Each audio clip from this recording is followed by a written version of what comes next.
ಕೆಆರ್ಎಸ್ನಲ್ಲಿ ಅನ್ನದಾತರ ಆಕ್ರೋಶ ಸ್ಫೋಟಗೊಂಡ ವಿಚಾರಕ್ಕೆ ಸಂಬಂಧಪಟ್ಟಂತೆ ಬೆಂಗಳೂರಿನಲ್ಲಿ ಸಚಿವ ಎಂಬಿ ಪಾಟೀಲ್ ಅವರು ಪ್ರತಿಕ್ರಿಯೆ ಕೊಟ್ಟಿದ್ದಾರೆ. ವಿಚಾರ ಪ್ರಸ್ತಾಪಿಸಲು ಸಿಎಂ ಸರ್ವಪಕ್ಷಗಳ ಸಭೆಯನ್ನು ಕರೆದಿದ್ದಾರೆ ಹೀಗಂತ ಸಚಿವ ಎಂಬಿ ಪಾಟೀಲ್ ಅವರು ಹೇಳಿದ್ದಾರೆ. ಸಚಿವ ಎಂಬಿ ಪಾಟೀಲ್ ಅವರು ಈ ಹಿಂದೆ ಒಂದ್ಸಲ ಜಲಸಂಪನ್ಮೂಲ ಸಚಿವರಾಗಿ ಕೆಲಸ ಮಾಡಿದ್ದುಂಟು. ಕಾವೇರಿಯ ವಿಚಾರಕ್ಕೆ ಸಂಬಂಧಪಟ್ಟಂತೆ ಯಾವ ರೀತಿಯಂತ ಸೂಕ್ಷ್ಮ ವಿಚಾರಗಳಿದೆ ಅನ್ನೋದು ಎಂಬಿ ಪಾಟೀಲ್ ಅವರಿಗೆ ಗೊತ್ತಿದೆ. ಸೊ ಹಾಗಾಗಿ ಅವರು ಸಹ ಮಾತನಾಡಿದ್ದಾರೆ.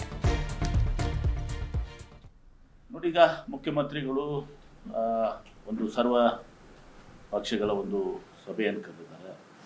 ಆ ಸಭೆಯಲ್ಲಿ ಚರ್ಚೆ ಮಾಡ್ತೀವಿ. ನಮಗೆ ಈಗ ನೀರಿಲ್ಲ, ನಾವು ಅದಕ್ಕೆ ಅಪೀಲನ್ನು ಕೂಡ ಮಾಡುವಂಥ ನಿರ್ಣಯ ತೆಗೆದುಕೊಳ್ಬೋದು ಸುಪ್ರೀಂ ಕೋರ್ಟ್ನಲ್ಲಿ, ಆಮೇಲೆ CWMಯಲ್ಲಿ.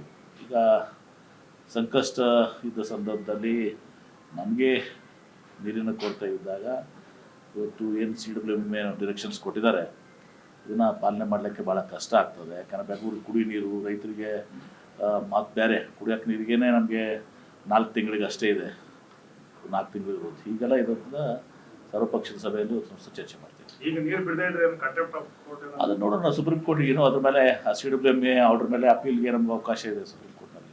ಪ್ರತಿ ಬಾರಿ ಕೂಡ ಈ ತರದ ಮೀಟಿಂಗ್ ಆಗುತ್ತೆ ತಮಿಳುನಾಡು ಬರನೆ ಎಲ್ಲವೂ ಕೂಡ ತೀರ್ಪು ಬರುತ್ತೆ. ನೋಡಿ ಇದು ವಾದ ಪ್ರಶ್ನೆ ಬಂದಿಲ್ಲ. ಅದೆಲ್ಲವನ್ನು ಕೂಡ ನಮಗೆ ಮಾಹಿತಿಯನ್ನು ಸ್ಟ್ಯಾಟಿಸ್ಟಿಕ್ಸ್ ಏನಿದೆ, STMC ನೀರಿದೆ, ಏನಿದೆ, ಎಲ್ಲಿವರೆಗೆ ಆ ನೀರು ಇವತ್ತು ನಮಗೆ ಬೇಕಾಗ್ತದೆ, ಇದೆಲ್ಲವನ್ನು ಕೂಡ ಸರ್ವಪಕ್ಷ ಸಭೆಯಲ್ಲೂ ಕೂಡ ಇದು ಮಾಡ್ತೀವಿ. ಮ್ಯಾನೇಜ್ಮೆಂಟ್ ಅಥಾರಿಟಿ ಮುಂದೆನೂ ಕೂಡ ಮತ್ತೆ ಅಪೀಲ್ ಮಾಡಬೇಕಾಗಿದೆ, ಅಪೀಲು ಮಾಡ್ತೀವಿ. ಸುಪ್ರೀಂ ಕೋರ್ಟ್ನಲ್ಲಿ ಇದು ಮಾಡಬೇಕಾದ್ರೆ ಅದನ್ನು ಕೂಡ ಮಾಡ್ತೀವಿ. ಆದರೆ ಈಗ ನಾನು ಹೇಳೋದು ಸರಿಯಲ್ಲ.